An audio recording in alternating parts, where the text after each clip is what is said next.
How's it going, everybody? Clara Manzano, on behalf of Claudia Perrine, episode 112. Who the heck are we?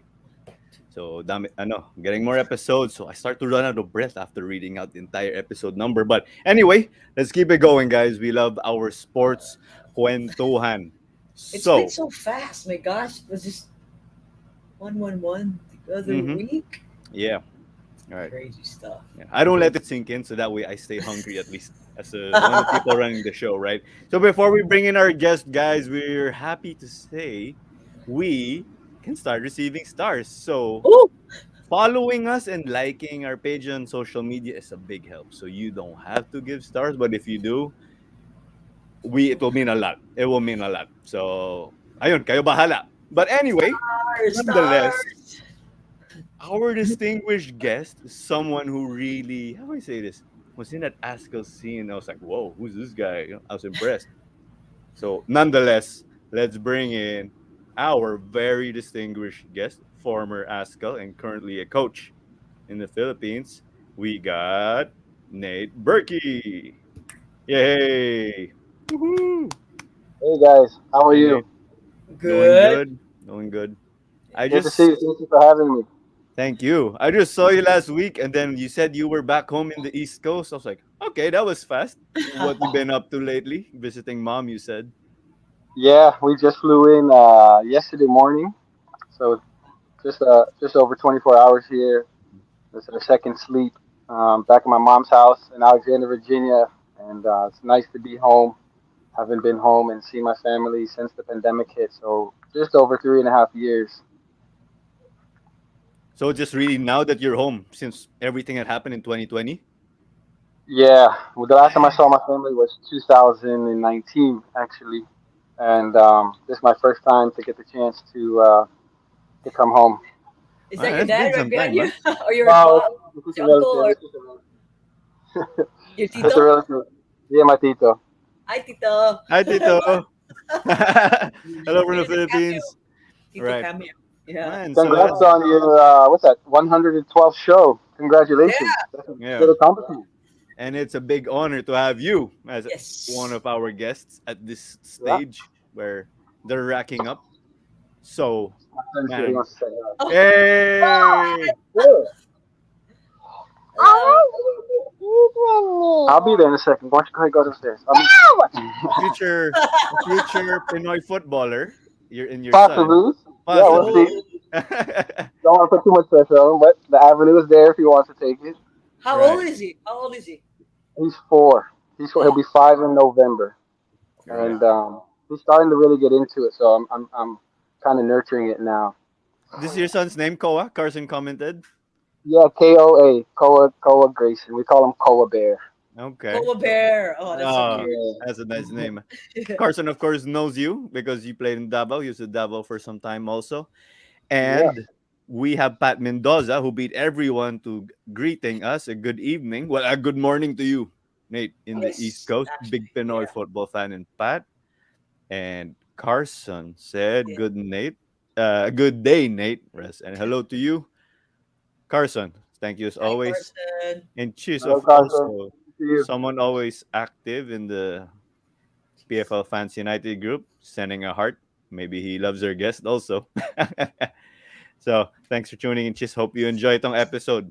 Yes. All right.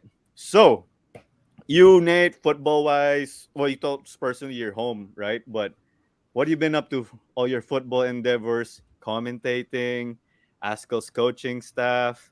Maybe we can connect a bit with what you did, youth coaching during the pandemic. I think you did via Zoom from a beach. I found it really cool. So I wanted to touch on that. So a lot been going on. Great to see you thriving despite the pandemic. So what's been going on for Yeah. you? Yeah, it was a difficult adjustment for everyone, particularly all the football enthusiasts and coaches who were struck hard during the pandemic. Yeah, we just like everybody did, pretty much. We transferred to online platform, which was extremely challenging in the beginning, Mhm. and eventually we got the hang of it. And I like to, think that we got a lot done during that time. I took it very serious, and we did a lot of technical work. I'm a big fan of technique, so it was for me. It was a perfect opportunity to get these players, these young boys and girls, technique right and proper, and do a lot of repetition. Um, it was challenging for my family, which is why we got up and decided to leave Manila and migrate to La Union, where I could still do the online coaching. So that's basically how that came about. It was 1 year into the pandemic, and my son hadn't left the village, and we were just like, we got to get him out. We got to get him out of here. This just isn't right. This isn't healthy for him, and our boy is very active. Mhm. So yeah, we looked into La Union. Borders were the only ones that were really kind of welcoming tourists at the time, and a little bit easier to pass through the border there, the checkpoint. So we went there, and kind of made it a second home for us. We've been renting a small apartment there, and yeah, it was quite really nice work environment for as long as it lasted. Um, but it was able to work from home at the beach, and it just worked out for as long as it did, and we did it for almost 2 years total, 2.5 2 years, and recently we finally got to the point, obviously, where it just wasn't working anymore because everyone had gone back to face, and that was kind of the last of the online Zoom classes, which was just a good experience for myself. It was challenging, but like I said, I think we made the most of it, and I think the kids were able to make the most of it too. But I know now that everyone's pretty much back to face, and they're glad to be on the field and just playing again, which is where they belong. Um, but yeah, that pandemic really it kind of brought out some new work experiences for myself. It also led to the broadcasting job, which I eventually started, which was the first PFL bubble, and that was my first stint as PFL commentator. So I had expressed interest during the pandemic about commentating games. It was just something that I thought I would enjoy, and something that I kind of had been wanting to do, watching the games myself. I'm like, I'm watching all these games anyways. Might as well, you know, get a little bit of insight and maybe make a job out of it. So that's exactly what happened. And yeah, Clara and I finally got to work together for the first time just last week, which is which was a really fun game. Really, Really really fun fun. game. Yeah. Yeah, and a good experience as well. So those are two of the jobs that kind of were born through the pandemic, through that lockdown, we would say. And yeah, I'm very thankful, and it's been good. It's been good. Hmm. If I could look back, I would take the beach part and do it to myself. So, Yeah. wow. God, yeah. No, you would travel from La Union to do the We we commentating? we, we were no at that point. We had came back to Manila for the Hmm. All right. commentating. Yeah, but we would go back and forth when there wasn't any work or any Right. schedule. But for the commentating, we were in Manila at the time. Okay. Yeah, Yeah, because it was a Hmm. yeah, short bubble anyway. So, you yeah. know, It was a short bubble, exactly, yeah. exactly. Did you miss the Yeah. beach then?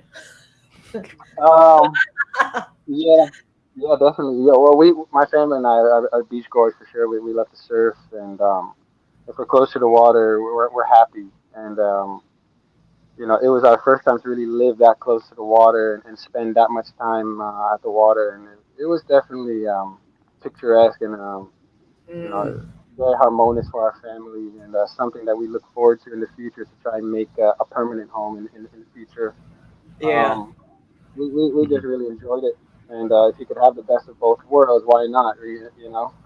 that's right.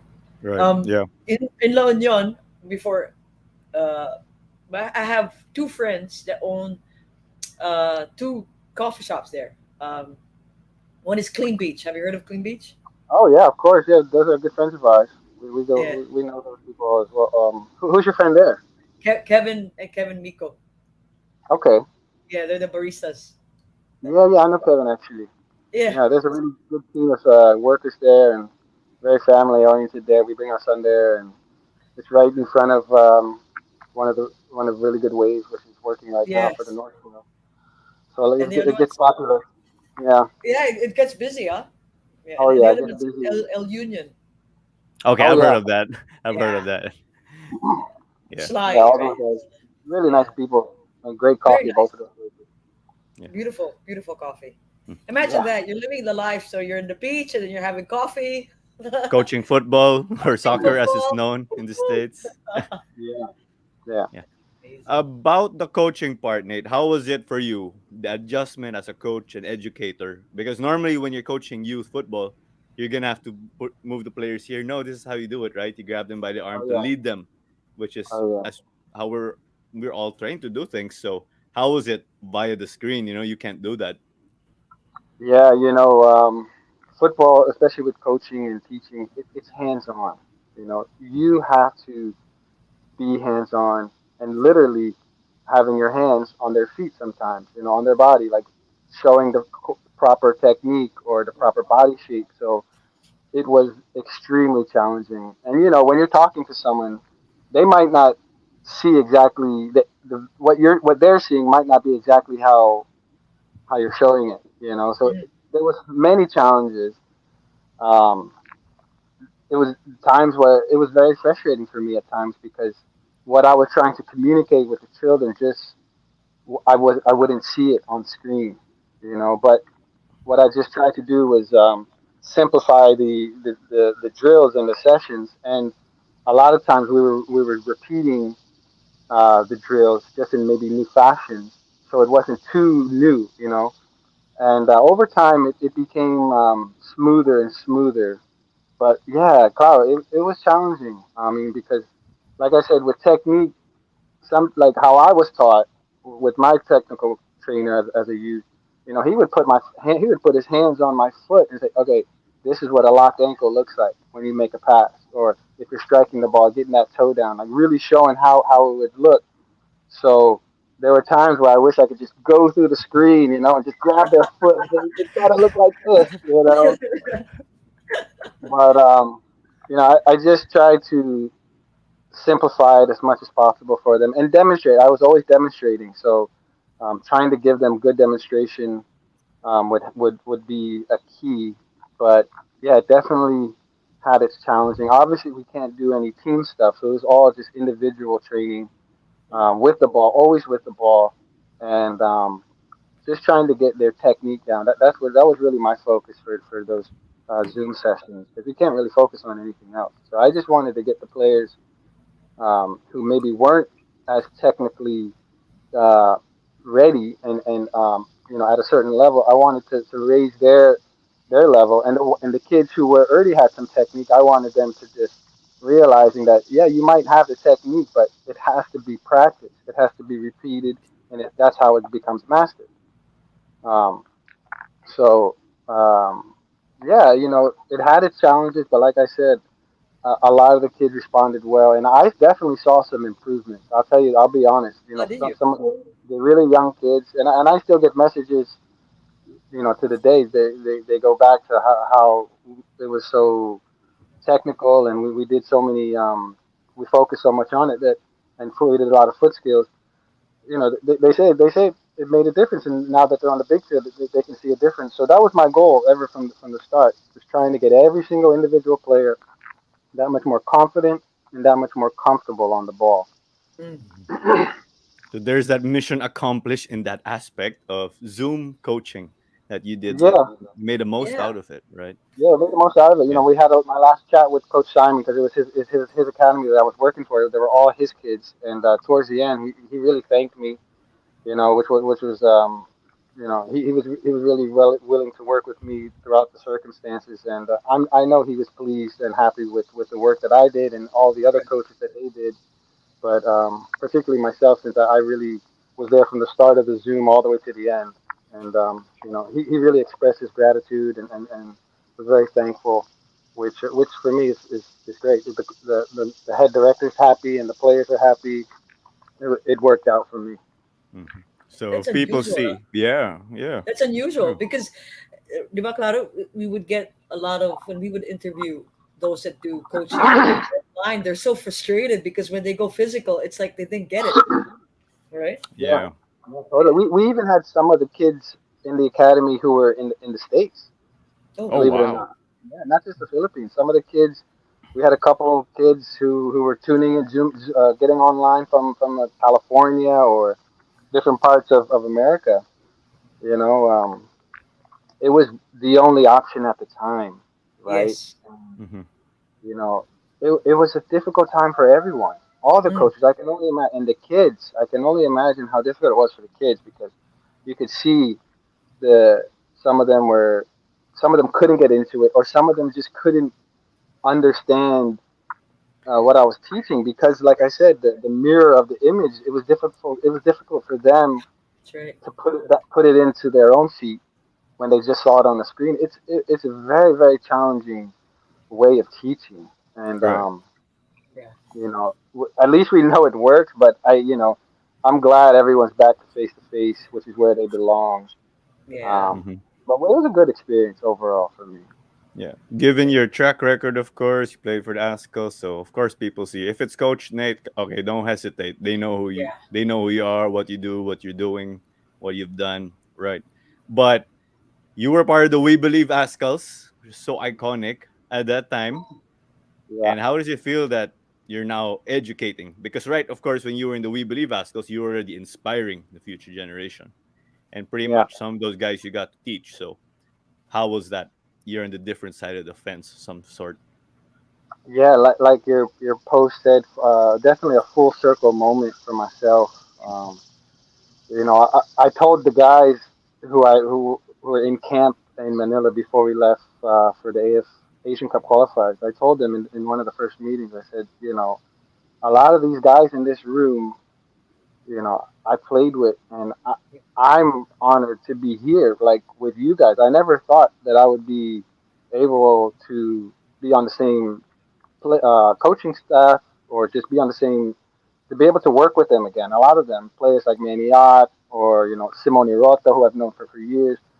There were so many, Patrick Rice. There were so many players in the room that I had so many past experiences playing with, and I told them straight up, this is an honor for me to be in this position. And I told all of them, I look up to so many of them, because it's inspiring the way, particularly the guys who are in my generation, are still, going up in terms of their level, in terms of their playing, in terms of where they're playing. It's inspiring for me to see them So it was a great experience in that sense to be on the field, and I think they responded well. I got good feedback from a lot of the players, and it's a good feeling to know that your assistant coach is respected. Because I've been on teams where we just couldn't respect the assistant coach for various reasons. The whole role of that assistant coach is basically to bridge the gap between the players and the head coach. And some assistant coaches don't even bother to bridge it. They're just little minions of their head coach, and they don't bother to really understand and relate to what the players are going through. But I try to relate to every single one of them because I know what it's like to be in their shoes, and there's always a lot of difficulty and a lot of challenges when they're coming into camp. Mm-hmm. And that whole thing came last minute too. That whole Right. position with the Azkals came really last minute, but I jumped on it. I told the guys I jumped on it just as quickly as when I found out I could play for the Azkals. Like it was a no brainer. It was something that I was willing and ready to take the opportunity. And who knows where it's going to go now? But I'm very thankful for that. Just that little opportunity in that first camp to be there and to be a part of the group again was full circle moment, as you say, Clara. Right, right. Got you. But we have some comments, good Yeah, comments, of course. See, Esperanza would just like to Esperanza. say hello, another good Hola. friend of the show. And let's go a bit with your, since this is the topic, she sent a good question. This is cool with Oh you. yeah, Your top five current, maybe with you as the coach, as a getting to have coach. a say with the Azkals or whoever just strikes you. Five favorite current Philippine football players to watch, whether it be domestic or overseas. We can leave that up to you. Oh wow, that's a good question. Why don't we do five overseas and five domestic? Make it If harder. if, Make it fun. if it's too, yeah, We can do 3 and 3. How about that? Three sounds Okay, good. domestic. okay, all That right. sounds good. Compromise, compromise. So yeah, what I love about commentating in the league is we really get a good uh, perspective. You're right there at the field. You see more than what the camera doesn't see. So Yeah. it's been great to see a lot of the local talent shine. I'll be honest, and that's always been my thing. Is I want to see the local talents in the local league raise their level from where I played and succeed and progress. So one of the players who was in camp and has been exciting for me is John Jamaliza, the Oh, left-footed attacker out of uh, what was his university? FEU in the Yeah, Philippines FEU. before going Yeah, he's like Stallion, Kaya, even he's played yes, he's Archers, so exactly. physical. UFL. My gosh, I love his game. Yeah, he's a quick player. He has that tenacity and Yeah. that heart, and he's very technical too, guys. If you see some of his goals, he's really got a bright future, and he's definitely one of the players that I've been enjoy watching. Um, another player that I really enjoyed seeing come to ranks is Menzi, the defender for Kaya, who Hmm. was uh, who was supposed to be in the camp. Um, but it was just too late in the window. But he ended up joining the team down in Bali. They had a friendly against Timor Leste. But he's someone who I've had my eye on for a while. He just shows so much composure, and he can play with both feet, which is ideal, especially if you're a defender because you have to pass with the right and left foot coming out of the back. And he's very smart. He doesn't ever seem to lose his cool, and he seems like he's got a really good head on his shoulders. Um, So those two really stand out for me. Man, you guys put me on the spot. And We one, just flipped our script. Yeah, we just did. Like, oh, okay, here we go. one player who's been who's been shining lately, and I'm happy that he's getting back in form. Is Mr. Harvey Galloso? Who had a lot of hype in the beginning, and then nobody really saw him for a while. He didn't get called up, but now he's back in form and he seems confident more than ever. And I've been having some private conversations with him. Um, he's a player for me. who really needs focus because from a coaching point, who because he really has a lot of potential as well. Man, all the other fans might get mad because they're all Kaya players, but these are three players, and I'm a former Kaya player, but these are three players who've stood out to me lately, and I've Right, got a good chance to see, and also players who I think have a future with the right. Azkals, and just playing at the highest level possible. Hmm. Um, so yeah, I'll put those three for my domestic players, and moving on to the international players or foreign leagues. I'll start first with Mr. Maniat. I rate him really, really high, Man, and yeah. I think he's one of the best, if not the best midfield player that I ever Yeah, got the chance to play with. And to see him thrive in Thailand or in Malaysia now, he's in a really good setup. He's really maturing into a veteran player, and I see him as just one of the smartest and clever players that I've had a chance to play with. And he's at a good age. He's getting older, but he's at that like mature prime age for me, where he still has good years in front of him, but he's playing like at his highest level so far for me. Um, and I'm very interested in the players who haven't been able to cap yet for the national team. A player like which is there's one in the Bundesliga in Bayern, Bruckner. I haven't got a chance to see him play, but there's been talks of him and Obermeyer. I've got to Yes. see him play a little bit. These are two players that I want to see more, and hopefully they get to the Azkals soon. But these are players who can really help bring the team to the next level. Hmm. Um, I think you know with their experience alone playing in Germany at the highest level um, will bring a lot to the team, and they're fun to watch. Especially a player like Obermeyer, who the coach is saying can play in multiple positions. You know, a guy like that who's speedy and technical and can put the ball away but can also defend. It's like you can put the player like that anywhere on the field and feel comfortable. But Right. yeah, and the another player who is no longer in the league, but he's trying his luck abroad is Sandro Reyes, a young player for me, and I hope he's in Germany right now, and I hope he's able to find a team soon.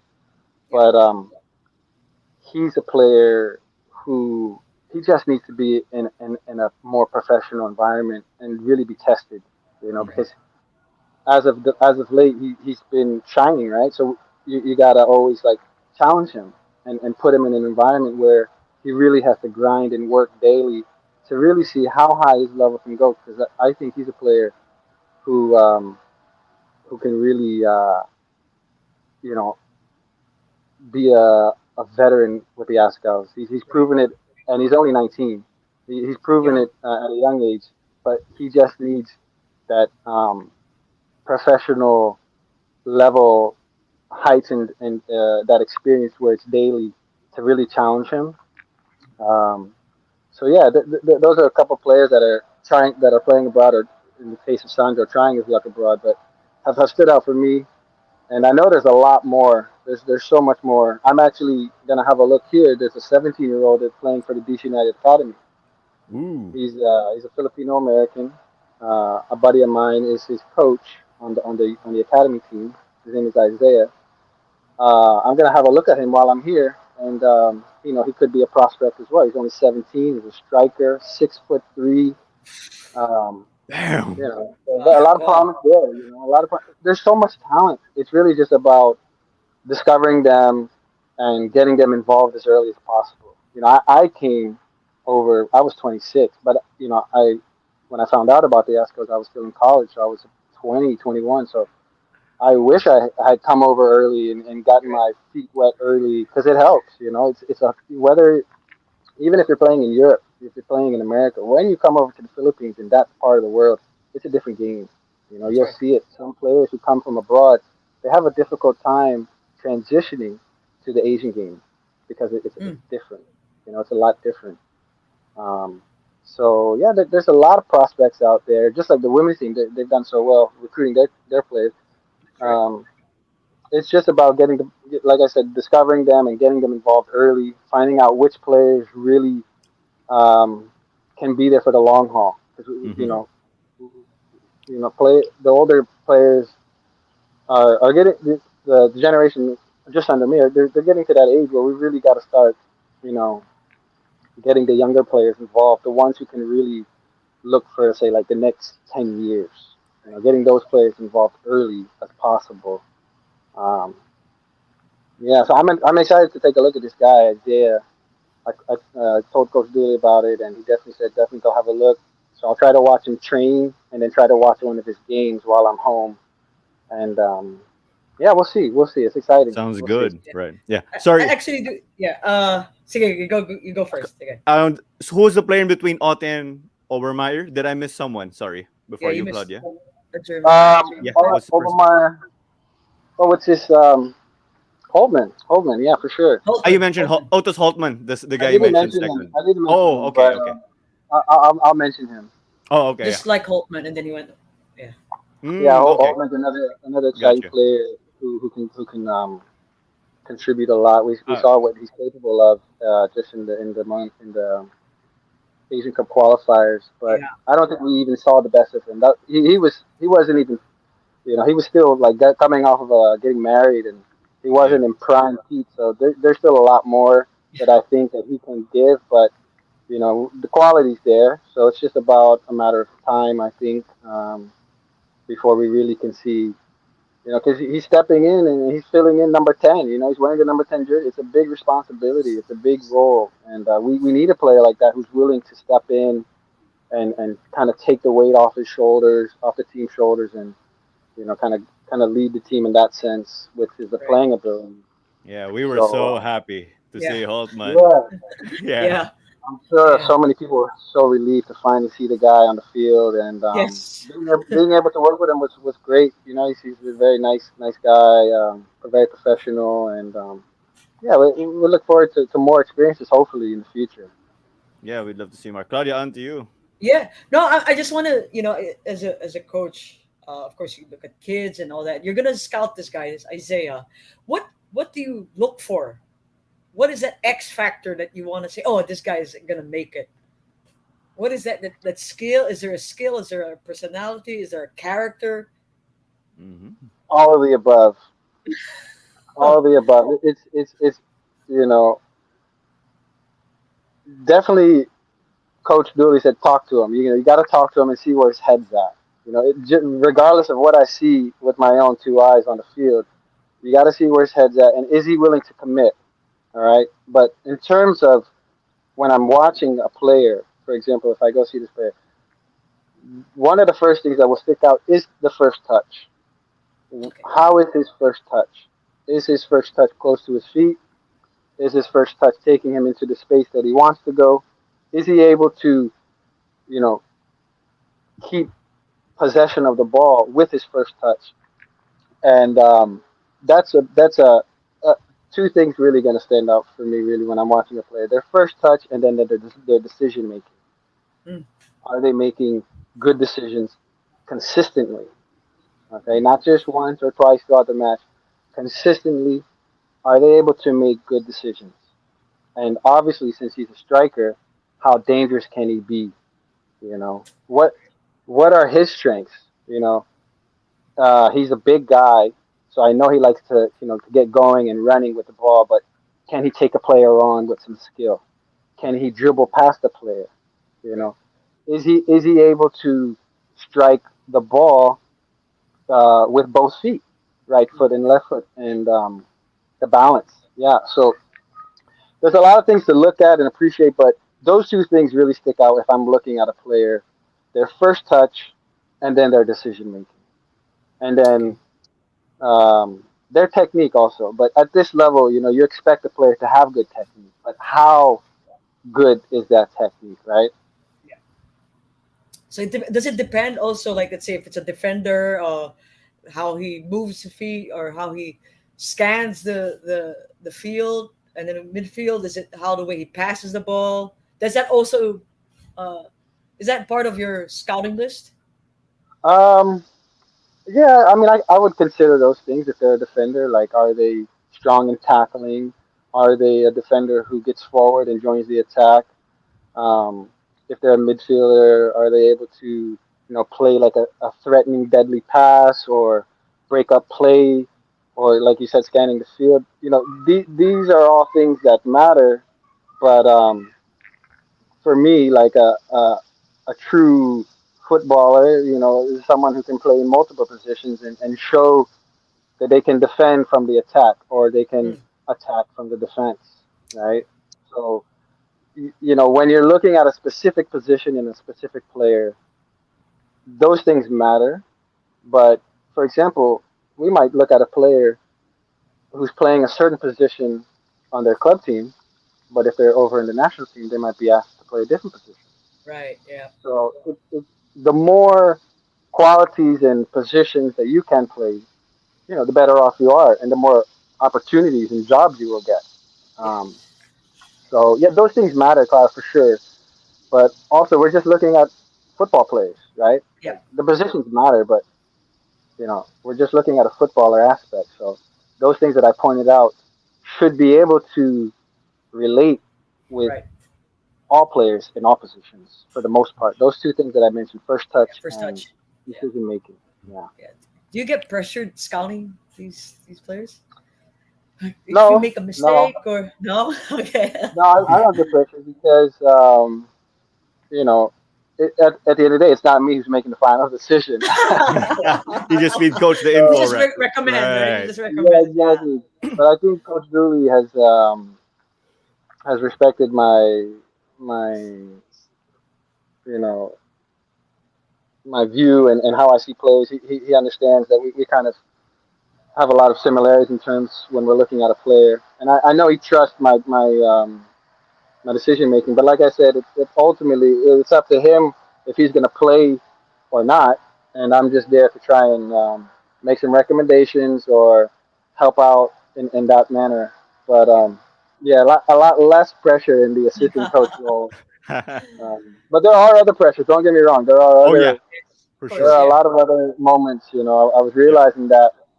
I was realizing that when we were on camp, it's not about myself anymore. It's about every single player. Not just the first 11, the guys that are maybe not in the mix or guys who aren't even involved at all. It's about carrying all of them and trying to keep all of them on a level playing field, regardless of how they see things. That you know everyone's treated the same, and Mm, it's a difficult job to be honest because every player has their expectations and every player has their needs. You know, yes. it's a lot of uh, characters and interesting personalities to deal with, but that's Yeah. also part of the job.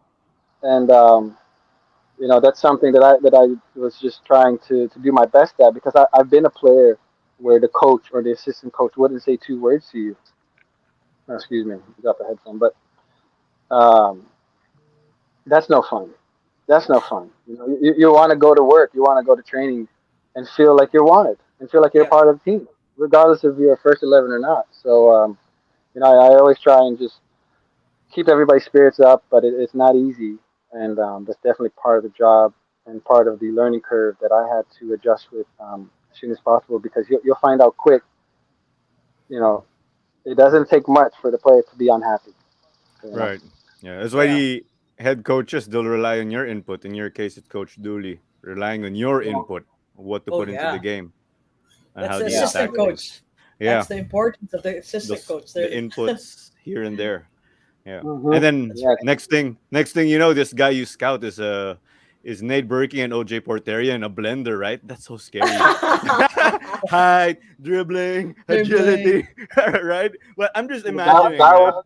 that would be incredible, to be Yeah. honest. And OJ was only 16, 17, same age when he came over. So Yeah, he to was find young. another young, long local boy in Virginia that could potentially, really help the Azkals is exciting. And True. yeah, we'll have to What a see. I don't want to combination. put, I don't want to, yeah, what a combination that would be. But I don't want to put pressure on the guy. But that would be nice. And who knows? It could be even better. It could Mm. be even better. All right. Yeah. Exciting times ahead. He's in the DC United Academy, right? He's Like in a good setup. You and OJ, right? Yeah, You played for that academy, different age yeah. groups. OJ, You were OJ, telling me.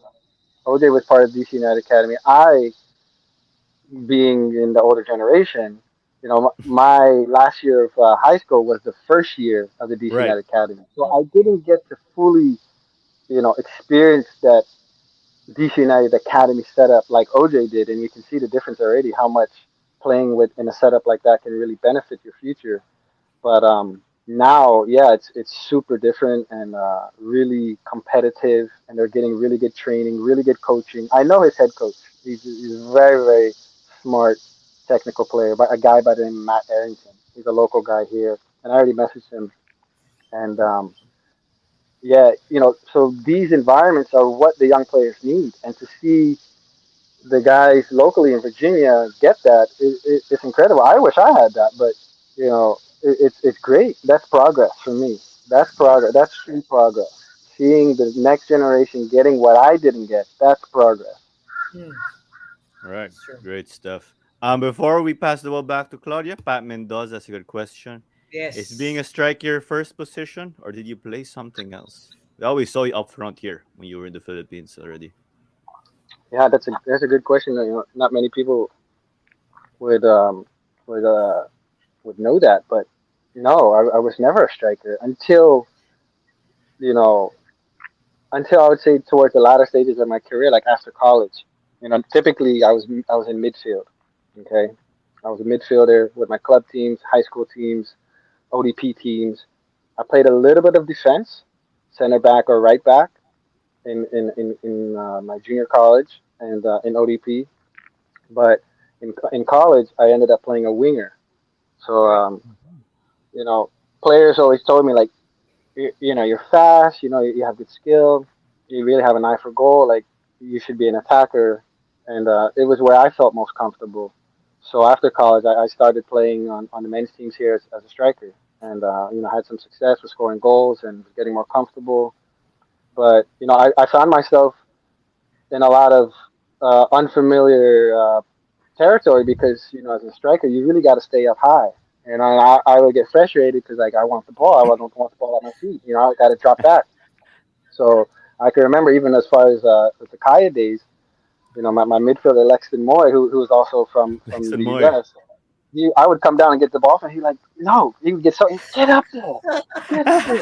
I'm like, yeah, I just want to touch the ball, but that's why I found myself as a striker, but not like that deadly, you know, striker that like a Patino who's Mm. scoring nonstop. Oh That gosh, was yeah. so I kind of just like played the position because that's what I needed to play. And Right. as you get to the professional side, guys, you play what the Tells team you to needs you play. to play, regardless of Hmm. where you want to play on the field. And of course, I embraced it and scored as many goals as I could. But no, I was never a striker. Like I would say, like a striker, like a true striker growing up. Because for me, a true striker is someone who really has the nose for goal and can score multiple types of goals, not just taking a player on or shooting. But for me, a true striker is one that can really score off the cross, is a Hmm. one touch, two touch in the box, deadly striker. And I'll be honest, like I know that wasn't my strength, but I had other strengths. And so yeah, playing striker was not my natural position, and it was something that I embraced and had to learn as quickly as I can, especially when I got to the national team. Because that's when they really putting you under a lot of pressure. I can remember when Dooley was the coach. We were in the Middle East. I started a game and I didn't really produce much, and I got subbed off at halftime. But that's the reality. It was just a friendly match, but like you got to produce shots, you got to produce goals, you got to be dangerous. So Mm. you know these are the realities. Oh, that's a Old photo. That's the frustration of a striker. The Cebu Oh, game. Yeah, the one we were That talking was a about holding the good game. before. net. Yeah, yeah. Supposed to Is this score in that game, Cebu? but I Cebu. didn't hit the crossbar.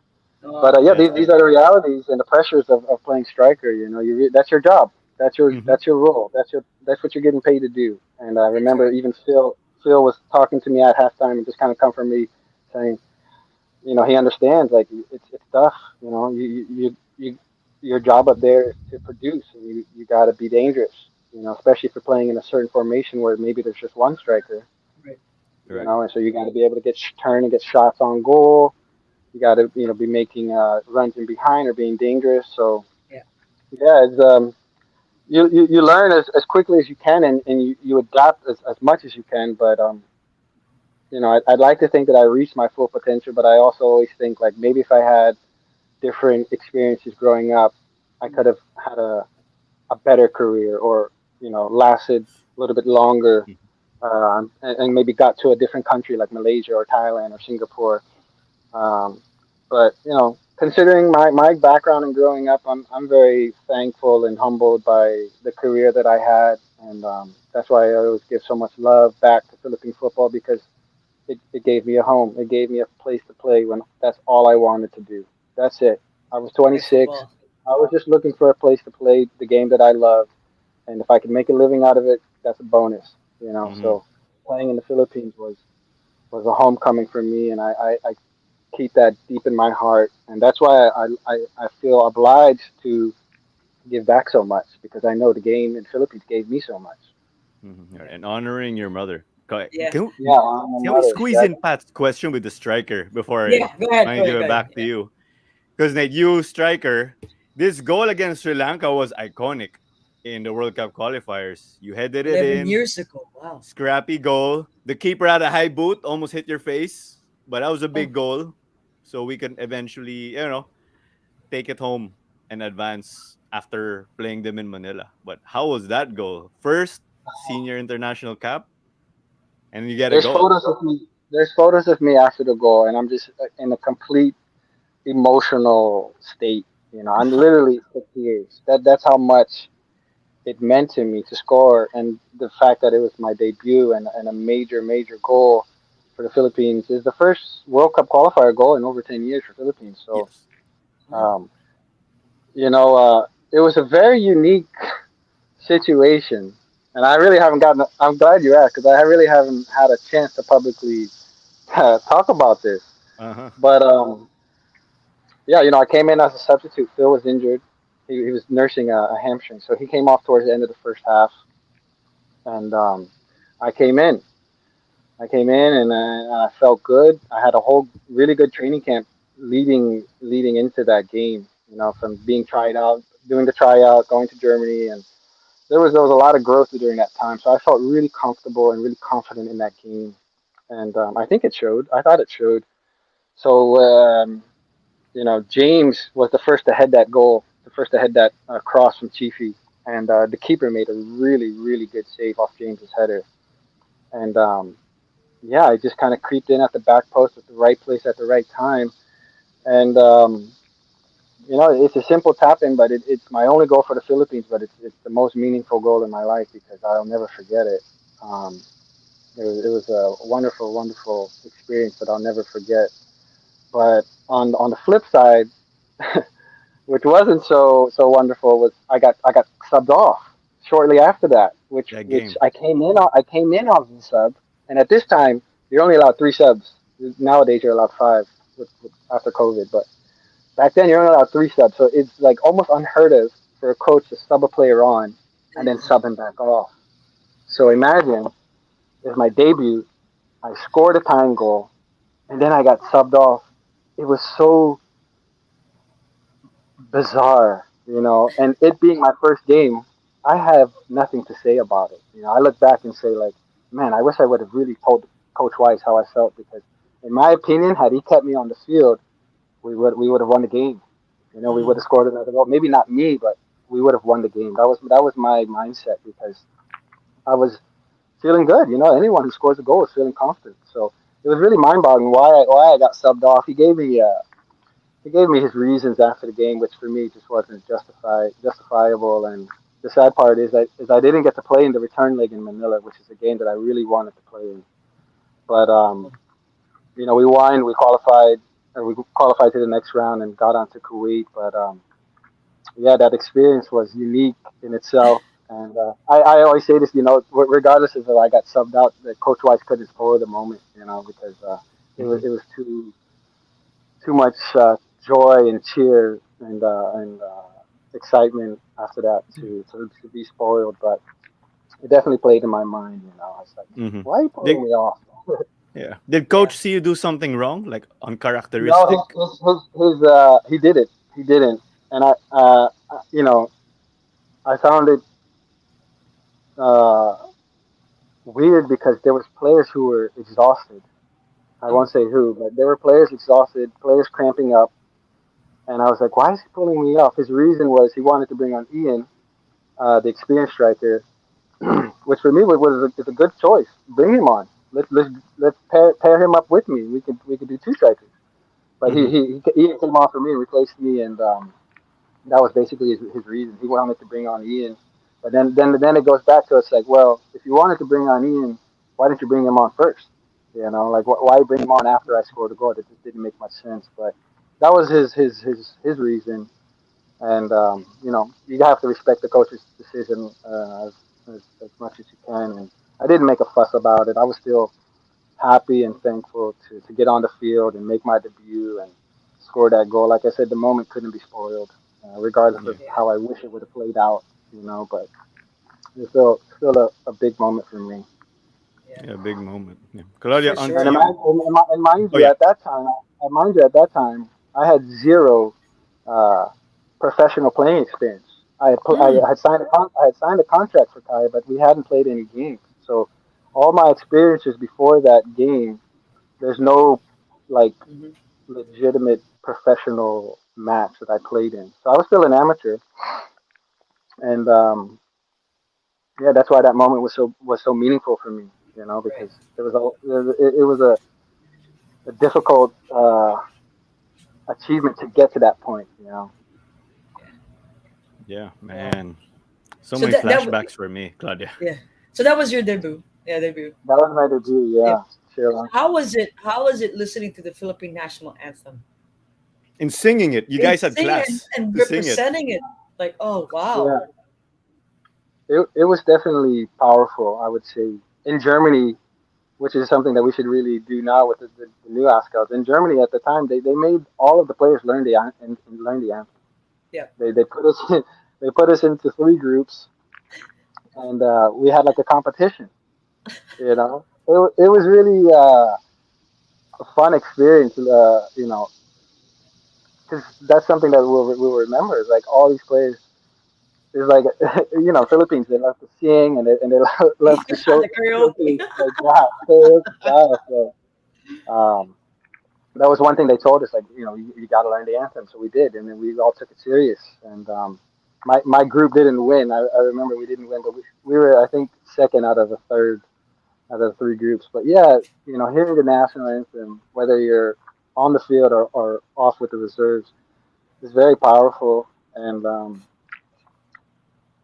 hearing it for the first time in that environment was definitely memorable. I would Yeah. say, and you know, it doesn't get old. We'll say that Oh it yeah. doesn't get So Nate, before I pass it back to Carl. So you played striker, you played mid, and you played a bit of defense, but you never played a goalkeeper. old. Well, Never that's in why. your life. No, I played goalkeeper actually. It like youth, just Ah, for yeah. fun. Full. Yeah. Yeah.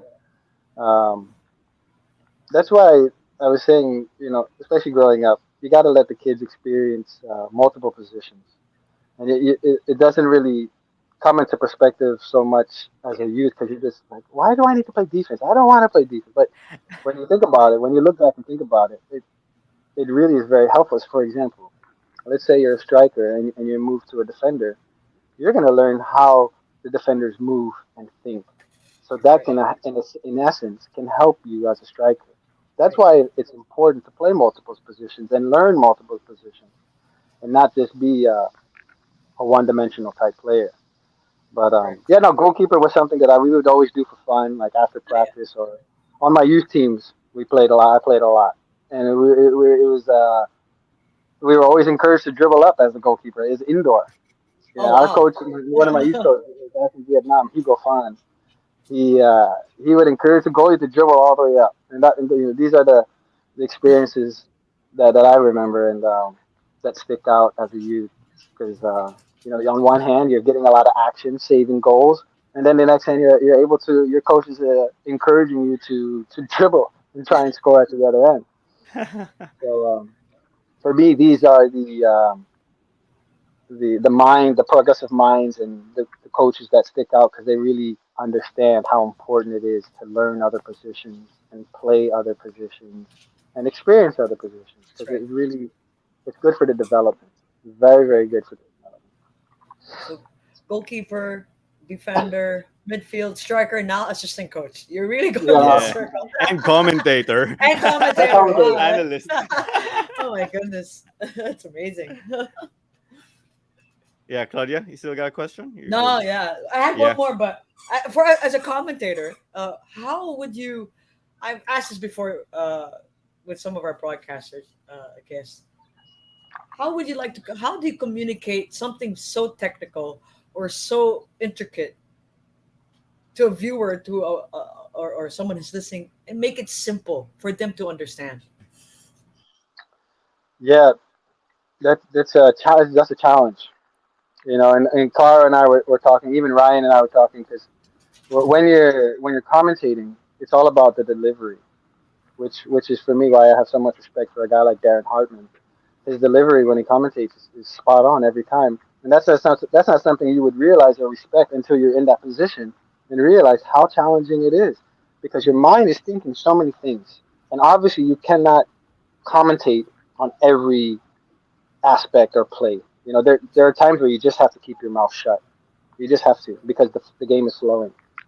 But what I found helps is you know, really just trying to slow it down. I don't want to say dumb it down, but just slow it down with your speech and realize that there are a lot of new uh, viewers that aren't maybe so educated. So just try and simplify it and make it as easy for someone who's never watched the game to try and understand and use terms and words that maybe aren't so I don't know advanced or you know, you say a word like maybe I don't like you said scanning or like an overlap or something like that. Maybe a new viewer doesn't know what that is. So you try to use terminology that Yeah. is maybe self-explanatory or just easy to understand with what you're saying.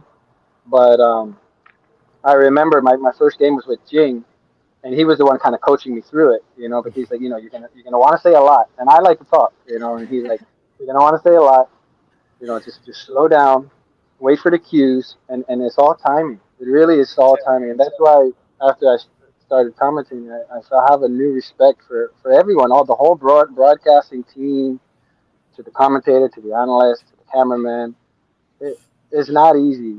Yeah. It's very difficult and very very technical back there, and it's great to see how far the broadcast teams have come. For example, with this recent AFF campaign of the women, that was phenomenal. Yeah. That was phenomenal. The coverage was excellent, and these are the standards that which hopefully all games can reach. It takes time, obviously, because a lot of people are still learning. People like Yeah. myself, I have experience in the game, but I'm still learning how to commentate. Right. It brings its challenges for sure, but that's one thing I would say is trying to simplify it, slow down your thoughts, slow down your words, and just try and be as clear as possible. Right. It's difficult.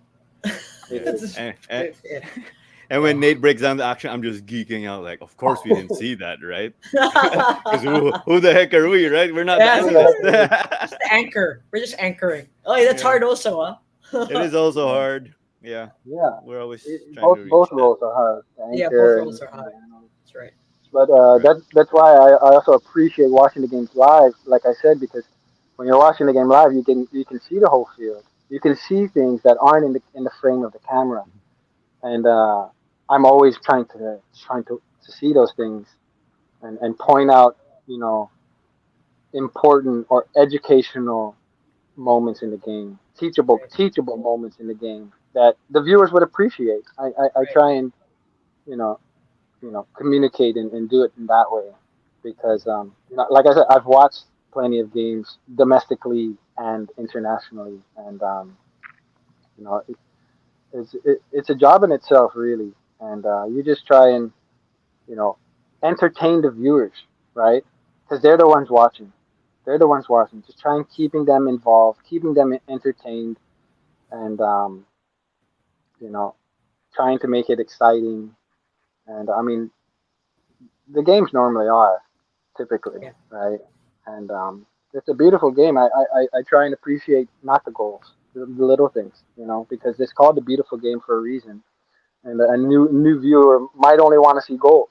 Maybe that's why so many Filipino fans haven't tuned in because it's a low scoring game. But if you think about it and you really watch the game, there's so much to appreciate in a match. So much. Just the little things. A Mm. first touch, or a Yeah. person who maybe makes a pass or makes a good tackle. These are things that can be appreciated through the eyes of someone who really respects the game. That's right. And great stuff. Right. Yeah. Before like we're getting to the ending questions, and then we have like our draft little game. What is your signature sign? Pinky and the thumb. Is it? Hang It's not loose. palm. Hang That's a loose. Okay. that's Surfer a dude. surfer. Surfer Yeah. dude. Okay. Yeah. Yeah, Yeah. big Ronaldinho fan, and he popularized this before after.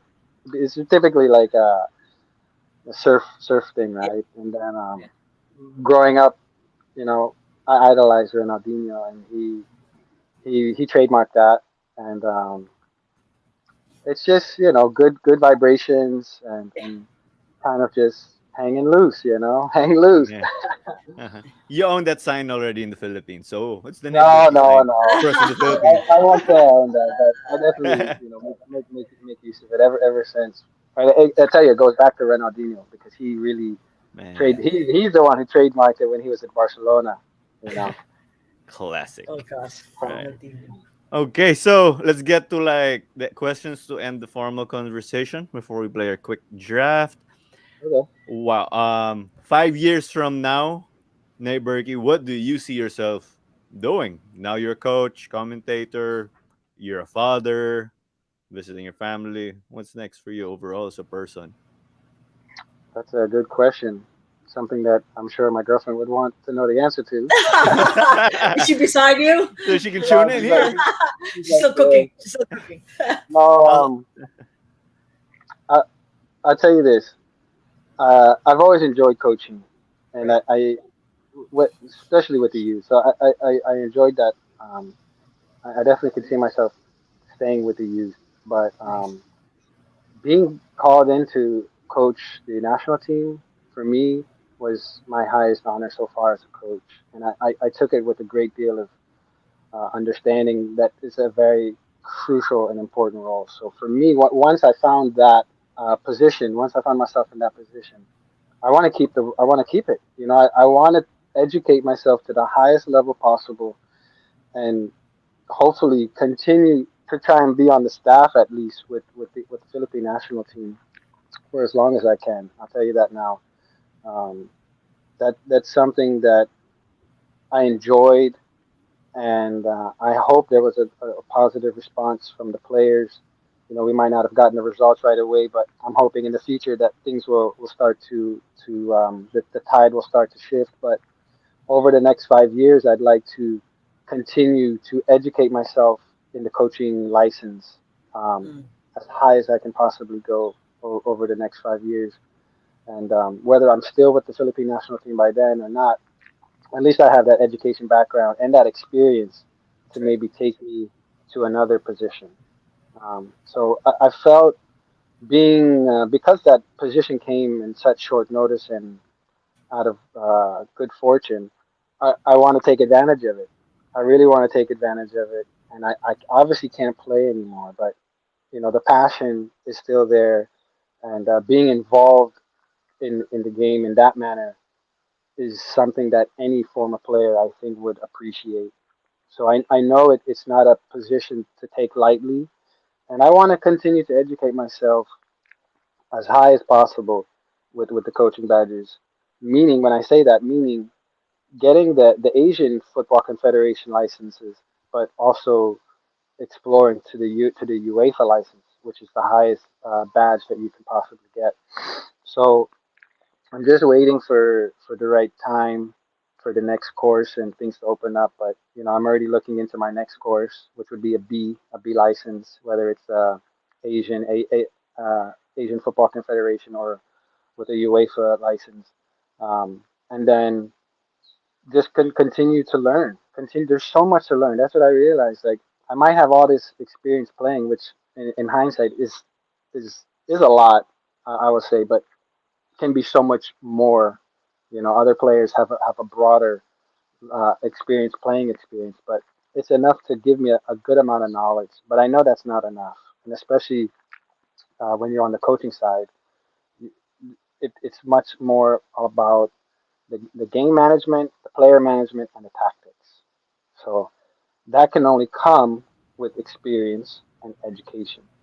So I know there's a lot more that I need to learn, and I'm willing to be the student of the game for as long as I need to be, which ultimately never stops. You never stop learning, especially with football. So that's really where my goal is for the next 5 years. I have some personal projects that I would like to see, some football related, some non-football related, to hopefully take off. That in the next 5 years, there's plenty of time for those projects to to grow and flourish. Right. Um, so we'll see, but I know my focus really needs to be on these coaching badges and getting more education, and hopefully continuing to get this incredible experience that I've been fortunate enough to have Yeah. as of late. So yeah, that's kind of where I'd like to see. Obviously, I'll be still a father. My son will be 9 years by then.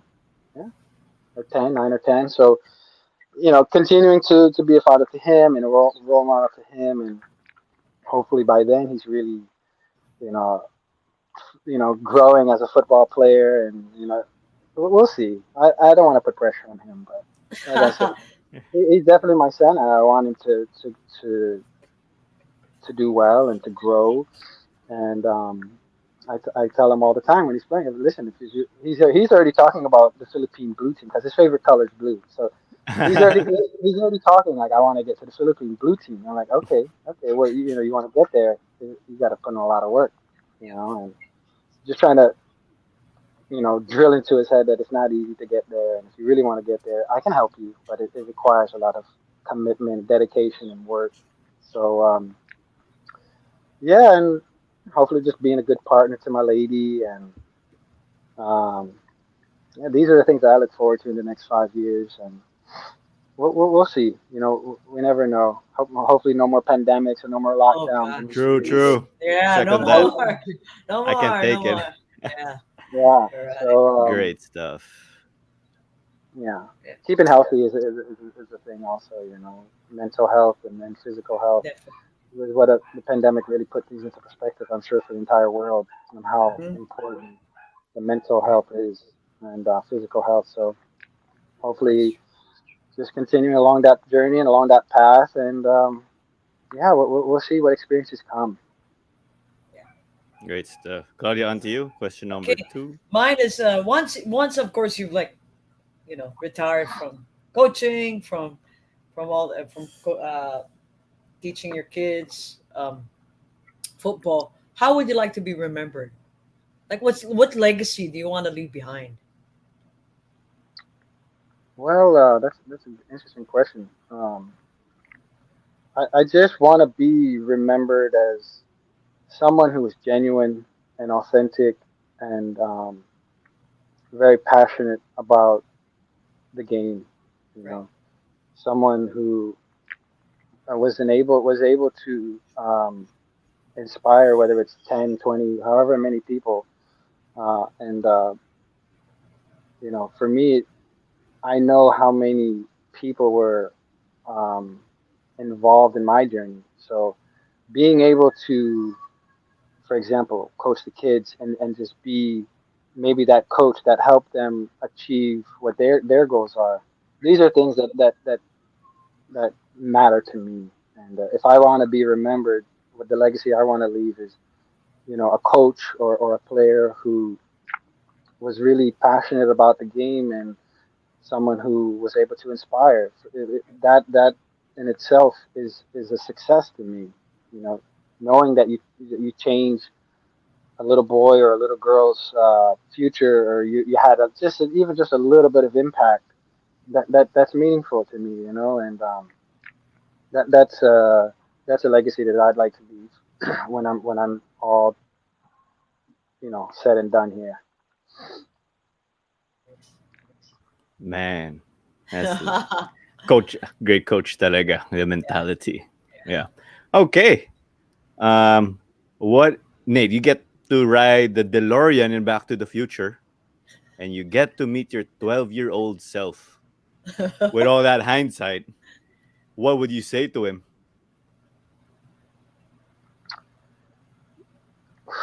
Well, I'll be honest here.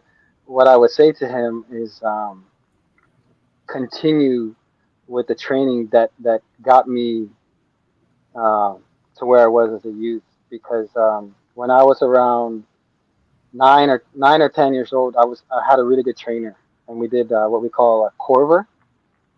So Corver is basically the classic moves, and I mastered it at a young age.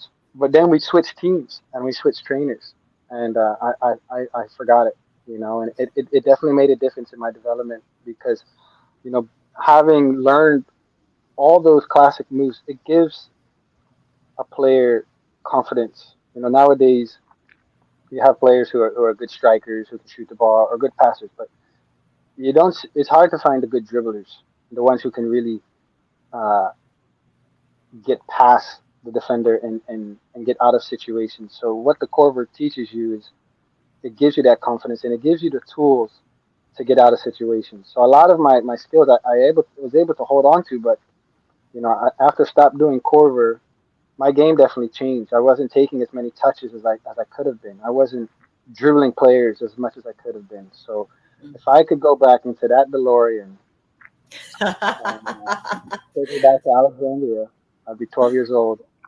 I would say to continue with the Corver drills, which is I've been doing a little bit of the Corver teaching now. I did a little bit in the Zoom, but I'm a big fan of it. And it's like a dance, you guys. You're learning with the right foot, you're learning with the left foot, and when you put it all together, it becomes a dance. And it's teaching you flow, free flowing, getting out of situations that aren't predictable, and you're not, you know, coaches now are like, okay, if you're in that position, you got to do this. But sometimes when you're in the game, you can't think like that. You just have to react naturally. So Right. Corver gives you that tool to think that way and to act that way and to feel that way. So that's one thing I would definitely tell my younger self is just continue with the Corver drills and just stick with it because it really helped me. And imagine I was only doing it for a few years, but it really helped me blossom and flourish. And then I got to a point where I wasn't doing it anymore. You start learning other aspects of the game, but if you can keep that foundation and it becomes second nature. When you're learning all these moves, it becomes second nature. And if you can carry that to your adult and professional career, it can really make a difference. I feel, and Hmm. that's one thing I just really wish I would have stuck with is the Corver. Is the Over. Corver. Yeah. Those drills, I think we found the jacket on, jacket off kung fu equivalent for football. Like in The Karate Corver. Kid Kung Fu, jacket on, jacket off. Yeah, That is no, it. the best thing is you don't need any cones. You just need the ball. You just need Oh, ball and a little bit of space, and like I said, it becomes like a dance. like a It's dance. very Yes. beautiful, rhythmic, timing, balance. Wow. Um, it's something that I know was a big part of my development, and I just wish that I would have stuck with it, regardless of where I went to play, regardless of who was my next coach. I Right. wish I would have just continued to to stick with it. And it's funny because now that I'm older, I'm looking back and I'm starting to do it again by myself. It's therapeutic. It really is therapeutic, you know. Wow. Man, I, that's I, great. I just Yeah, man. researched Corver. Whale Corvers. I think I was an association football manager from the Netherlands that developed the Corver method. Right. Wow. Right. That's So it. it's a whole methodology, and there's a set of moves, and there's stuff online, right? Yeah. But what my trainer did is he took those sets and created his own sets. So it was Oh, almost yeah. It's if I look back and think about what this guy was doing or trying to do, it's so like genius in my mind. It's like nobody was thinking in that way. You know, just imagine it's like you're learning a dance. You know, that has numbers in each set, and to be able to master it on the right foot and the left foot is wow. it's gonna help any player forward, midfield, even the goalkeeper. You know, the trainer was having our goalkeepers doing it, and it's something that you might not appreciate when you're little because you're like, why do I have to do this? You know, it can be redundant or it's like it's so particular. But you know, when you step away from it and see it, it's like it's very beautiful, and it it's very educational, and it gives the players confidence, you know, which is what you want every player in every position to have confidence on the ball. And if you are a player and you're able to find yourself in a 1v1 situation, regardless of where you are on the field, and you're able to beat your player with a fake or a feint or a move and get past that defender, you can ask any football player that's gold because you've taken the defender out and you've moved up the field and being able to dribble out of that's why the Brazilians are so good, guys. That's why the Brazilians are so They good because dance. Hmm. the Brazilians Samba. dance, they samba, right? But their methodology is anytime a player is in a 1v1 situation is to dribble out. That's why all of the Brazilian players can dribble so well Yeah. because all of them feel comfortable in a 1v1 situation. And that's why before, you know, Brazil has the rest of the world has caught up, but in the glory days. That's why Brazil was so special because at any moment, any one of these players is going to dribble you. Yeah. They're gonna dribble out of you. Yeah, they're You gonna. dribble out, and I'm Yeah. not True. saying dribble 10. I'm not saying Neymar dribble 10 the whole team, but just in a 1v1 situation where you would normally, you know, pass your way out. If you can eliminate that defender by a dribble and then pass, it helps your team that much more. Right. Yeah. Man, what a what a Awesome. classroom session we're having. I Yeah, love it. I like I'm it. geeking out. Educational. Yeah. Yeah. I'm like, Yeah, wow. First thing for me to hear about the Corver I know, football. right? Okay, who the Always. heck are we? Okay, I'm we gonna have I'm Who the gonna Coach. heck are watch it you? now. I'm gonna watch it now. All right. Yeah, check it out. Yeah. Okay, Let's we check it have Glad out. Coach Nate. There's different ways to teach it. There's different ways to teach it, but um, it was you different for know, your trainer. it was different for my trainer. Yeah, but they're all Hmm. classic moves.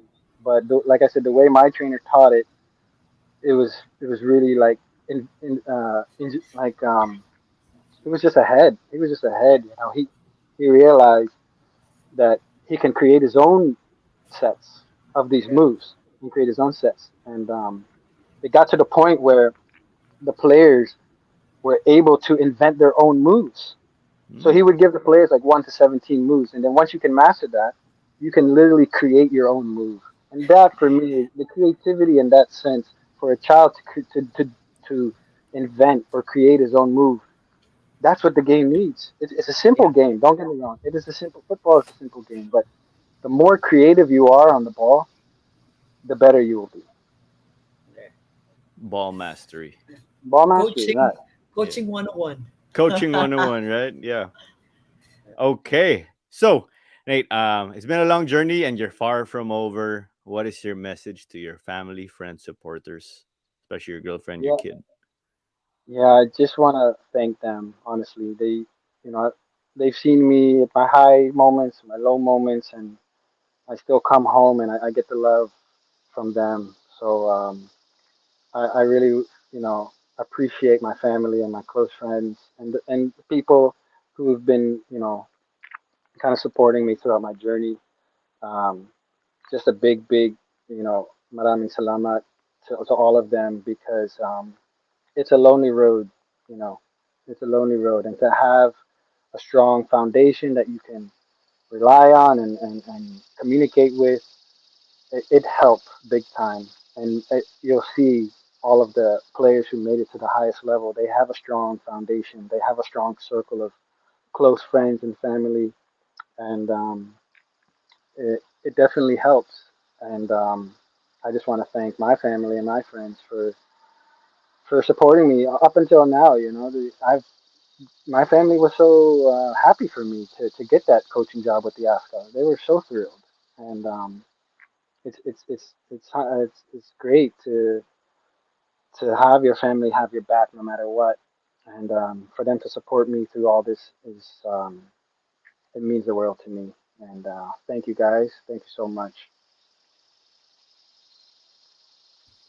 All right. So that ends the formal conversation, but it's now time for our special segment. We got, oh no, sorry, I'm fixing the slide. It is the Who the Heck Are We? What a draft. Okay, we're Yeah. here at the bottom. I'm too There you go. excited. Okay, All gloves right. off, everyone. Essentials on a long flight. So it goes Nate, Claudia, me, and then it snakes back me, Claudia, Nate. And Okay. we just go figure, you know. We're not Yeah. we're pretty No chill. repeating answers. No, yeah, that's just the hard part. Yeah. Yeah. So, Nate, you of But Nate course. Nate has an advantage. He just had a long haul, so Yeah, so you can just name what's on your bag. What's in your bag? yeah. Oh, Yeah. long haul across the world. Yep. Across the world, yeah. You're a veteran Yeah. of that. What would it be? Okay. So am I going first? Yes. Yeah. You're first. I'll lead you with Okay. the order. Okay. So essentials on a long flight: passport. Passport. I want to Oh, I want to say things that you guys aren't thinking. I Okay. Passport. know. How can we travel? I was gonna say I need ticket. I need a visa. I think you guys don't. We don't. Yeah, Exactly. yeah, Okay, we don't. We don't. Claudia, but anything goes. You're Uh, pretty much. We're just free flowing. uh, my laptop. Laptop. Yeah. I need. Can I say I need a window seat in the airplane? I need that, or Yeah, I'm not gonna Yeah. that's survive the essential. flight. Yeah, that's essential. This is the That's next. This is the best thing after watching sports. Windows. A comfy jacket. A comfy sweater. Claudia. I'm gonna steal your an exit seat. That's different from a window seat, It's right? different. It's different. Yeah. Different. Okay. So long legs. A leg room. with leg room. Yeah. Yeah. okay. Okay. Next. It's I like, got it. I know this because my whole family, all three of us had one. Neck pillow. That one around. yeah. Oh, That's the one like key. the donut, the donut Yeah, corner. yeah. Hmm. Okay. Oh, Nate, you get another pick. Then goes back to I get another Claudia. pick. Yep. Okay. This is something that I only did on this flight because my girlfriend's so smart. Uh-huh. Change of clothes. Oh, okay. Ah. Yeah, Okay. that Change of yeah. clothes, guys. Come on. If you're a freaking fly, you need that. Yeah. So I Yeah. have that. But, I had an 8 hour flight and then a 13-hour flight. oof. Woo. Oh Man. wow. Oh Yeah. wow. So change of Yeah. clothes is key. Yeah. Especially if you if you stop over like a nice airport like Dubai Nice. or Singapore, you could take a Right. shower. Yeah. Yeah. True. Okay, mine. Uh, headphones. Headphones. Yeah. Mine will be. You guys gotta try the arroz caldo of Philippine Airlines if you get to try pao. Oh my That gosh. Food. so What if they good. don't have it? But it's an essential. All right. I will die. Oh, I had a long flight before Korean Air flying to the area of Nate, the East Coast. What's that? It's really good. Oh no, it's Korean food. Anyway, that's not gonna be my next answer. Yeah. Wow, what will be the next one? What will be the next one? I need a bottle of water because after that, you get off Yeah. layover or True. something, you just keep refilling rather than a cup. Yeah, Yeah. that's true. Aqua flask. My aqua Let's flask see. bottle. Let's put it Yeah, that way. there you go. That's Sponsor. our sponsor. Yeah. So we have to. Bing. There you go. Sponsored Aqua by aqua Fest. flask. Okay, Claudia, and then Nate's got last Uh, two. a nice book. Nice book. A book. Yeah. A book. A book in my Bible. There you go. Book. Book. Slash Bible. Okay. Yeah, Bible counts as a book. Nate, last two. I think we can skip the honorable mention for this Yeah. Yeah. situation. Yeah. Okay. So last two from Nate. I'm gonna say my cell phone for music. Uh huh. Nice. Okay. And then another one. And then I'm gonna say a glass of red wine or beer. Yes. Yes. Diba? It's, we can Alcohol. count both. Yeah. Yeah. Yeah. Red wine. Yeah. Beer. Yeah. Yeah. Really helps. Uh huh. Me, this one is I always do this is Mentos, like Oh, really? mints. Yeah, Right. Yeah. Right. yeah, I put That's mints. true. Right, Mentos. always, especially like when you want to chew. So when you go Mm-hmm. high pressure. Okay. So last pick. Oh, that's a hard one. Long flight. Normally going to family. It's in my luggage, but I need it for a long flight seeing family. Polvoron. They Pasalubong. asked me to bring polvoron for them Polvo. when I fly. Yeah. So it'll be a pack of polvoron. It's Goldilocks to be The specific. Goldilocks, but they have that already. There. Oh, I don't know why Tita asked for that. My Yeah. last. Okay, so there. That does it. Perfect pala yung topic because Nate just flew. Right. Yeah. Okay. Nice. Carson just shared this real quick. Yeah. So, ayun, he's got a little bit of everything from all of ours. Yes, actually. 'Cause Carson is spent a great amount of time growing up in Dubai in the Middle East. I was thinking of Oh, right. chocolate. I was also thinking Diba? of chocolate. Yeah. Right. Wow, that's a good one. Can Okay, I yeah, steal your beer? we can just borrow from each other if we're on a long Yeah, we flight can buy. We anyway, just right? we So, just yep. sit somewhere. hmm So, I think that does it. We're done with the draft, Nate. Yeah, Thank it's you so much. That My does it pleasure. for here. So we hope you don't mind. We'll put you backstage, and then we will just wrap up this show. Right. Okay. All right. Thank you guys for thank having you, me. Thank thank you, you. Nate. See you backstage, or if you gotta get going. I know you Yeah, have a lot of plans with your family. It's No, cool. it's okay. Yeah. I can hang out for a bit. Okay. So yeah, we'll catch you backstage. We'll just close the Okay. show. Thanks, guys. See ya. thanks, Nate. Okay, it's great. The whole time I felt I was sitting in the huddle in a Yeah, locker room, and yeah, then it's Coach Nate. I be, yeah. wouldn't be surprised in the future. Coach Nate will be handling his own team, Oh, right? def, Wherever def, it yeah, may be. yeah. Yeah. So I'm gonna What do you study think? this Corver football. That really got me. Yeah. In the end, There, yeah, yeah. there's a comment about being a broadcast and all that. Yeah. Let's show it. Yeah. From Almudena, yes, Oh, good but then friend the of the comments show. really interesting points. I think this is when Nate was talking about Yes. the broadcasting, how it looks simple, but it's actually very very important. The technology. So Super. I agree. Um, hmm yeah, transmitting the emotion and explaining the game of fans watching at home. It's very essential. And Yeah. All for that um, yeah, experience. yeah, No, it's like you're right. storytelling, basically Yes. storytelling, and you're telling Yes. a story. So hmm most of our broadcasting friends always say that it's like you're telling a story. True. Well, I like that. I like his answer there. Yeah, I loved it. I love it. And a great episode again. We're sitting in a Yes. locker room, right? Yeah. No better way to get the feedback when you're in the game or in the stands.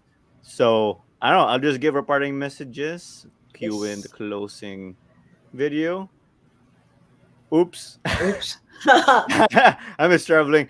Our last episode was with Filipino Olympian Johnny Geisler again in the discipline of Taekwondo. And we want to remind you we're a member of the Globally Ballin Network. So do head to globallyballin.com for your original content. Follow them too on social media.